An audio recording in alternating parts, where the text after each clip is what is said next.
Leitura do livro Nosso Lar, psicografia de Francisco Cândido Xavier, ditado pelo espírito André Luiz. Gravação licenciada pela Federação Espírita Brasileira.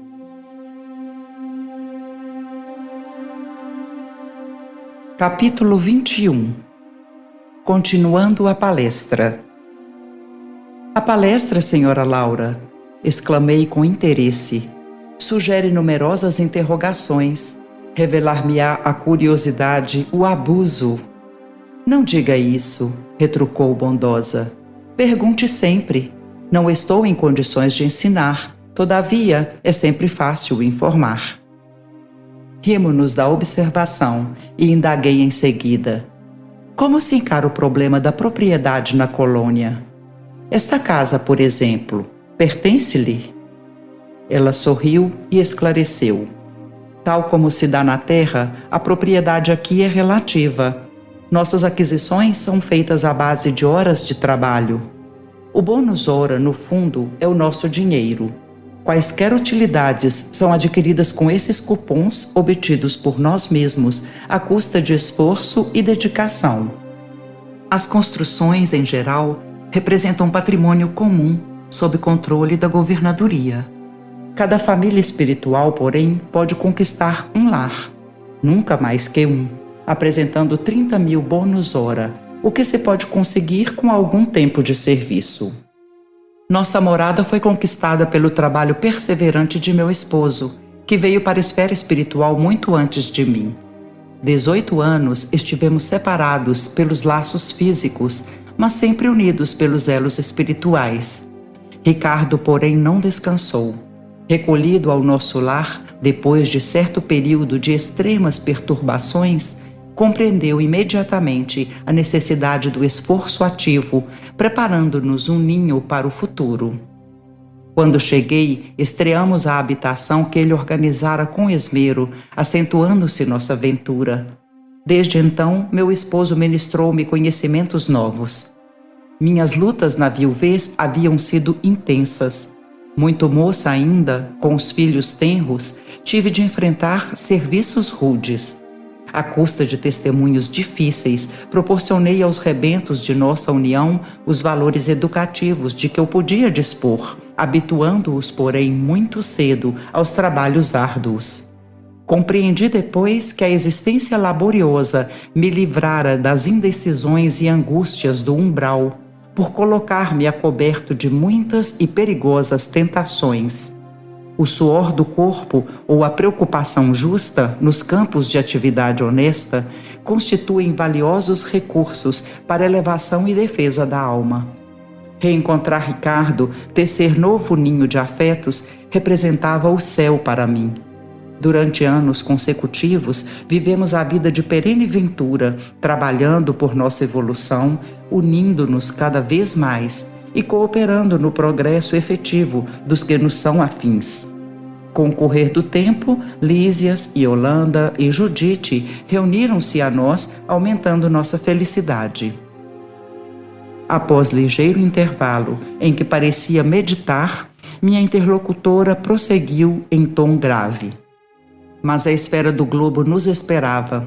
Se o presente estava cheio de alegria, o passado chamava a contas para que o futuro se harmonizasse com a lei eterna. Não podíamos pagar a terra com bônus hora, e sim com o suor honrado, fruto de trabalhos. Dada a nossa boa vontade, aclarava-se-nos a visão relativamente ao pretérito doloroso. A lei do ritmo exigia, então, nossa volta. Aquelas afirmativas causavam-me viva impressão. Era a primeira vez que se feria tão fundo aos meus ouvidos, na colônia, o assunto referente a encarnações pregressas. Senhora Laura, exclamei, interrompendo-a, permita por obséquio uma parte. Perdoe a curiosidade. No entanto, até agora, ainda não pude conhecer mais detidamente o que se relaciona com meu passado espiritual. Não estou isento dos laços físicos? Não atravessei o rio da morte? A senhora recordou o passado logo após sua vinda ou esperou o concurso do tempo? Esperei-o. replicou sorridente. Antes de tudo, é indispensável nos despojarmos das impressões físicas. As escamas da inferioridade são muito fortes. É preciso grande equilíbrio para podermos recordar, edificando. Em geral, todos temos erros clamorosos nos ciclos da vida eterna. Quem lembra o crime cometido costuma considerar-se o mais desventurado do universo. E quem recorda o crime de que foi vítima, considera-se em conta de infeliz do mesmo modo. Portanto, somente a alma muito segura de si recebe tais atributos como realização espontânea. As demais são devidamente controladas no domínio das reminiscências e, se tentam burlar esse dispositivo da lei, não raro tendem ao desequilíbrio e à loucura. Mas a senhora recordou o passado de maneira natural? Perguntei. Explico-me, respondeu bondosamente. Quando se me aclarou a visão interior, as lembranças vagas me causavam perturbações de vulto. Coincidiu que meu marido partilhava o mesmo estado d'alma. Resolvemos ambos consultar o assistente longobardo. Esse amigo, depois de minucioso exame das nossas impressões, nos encaminhou aos magnetizadores do Ministério do Esclarecimento. Recebidos com carinho, tivemos acesso em primeiro lugar à seção do arquivo, onde todos nós temos anotações particulares. Aconselharam-nos os técnicos daquele ministério a ler nossas próprias memórias durante 2 anos, sem prejuízo de nossa tarefa do auxílio, abrangendo o período de 3 séculos. O chefe do serviço de recordações não nos permitiu a leitura de fases anteriores, declarando-nos incapazes de suportar as lembranças correspondentes a outras épocas. E bastou a leitura para que se sentisse na posse das reminiscências? Atalhei curioso. Não. A leitura apenas informa. Depois de longo período de meditação para esclarecimento próprio e como surpresas indescritíveis, fomos submetidos a determinadas operações psíquicas a fim de penetrar os domínios emocionais das recordações. Os espíritos técnicos no assunto nos aplicaram passes no cérebro, despertando certas energias adormecidas. Ricardo e eu ficamos então senhores de 300 anos de memória integral. Compreendemos então quão grande é ainda o nosso débito para com as organizações do planeta. E onde está nosso irmão Ricardo? Como estimaria conhecê-lo? Exclamei sob forte impressão. A genitora de Lísias meneou significativamente a cabeça e murmurou. Em vista de nossas observações referentes ao passado, combinamos novo encontro nas esferas da crosta. Temos trabalho, muito trabalho na Terra.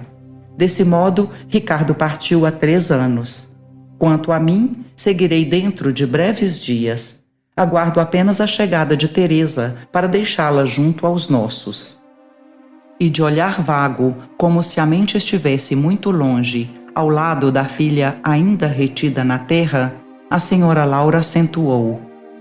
A mãe de Heloísa não tardará. A passagem dela através do umbral será somente de algumas horas, em vista dos seus profundos sacrifícios desde a infância. Pelo muito que sofreu, não precisará dos tratamentos da regeneração. Poderei, portanto, transmitir-lhe minhas obrigações no auxílio e partir sossegada. O Senhor não nos esquecerá.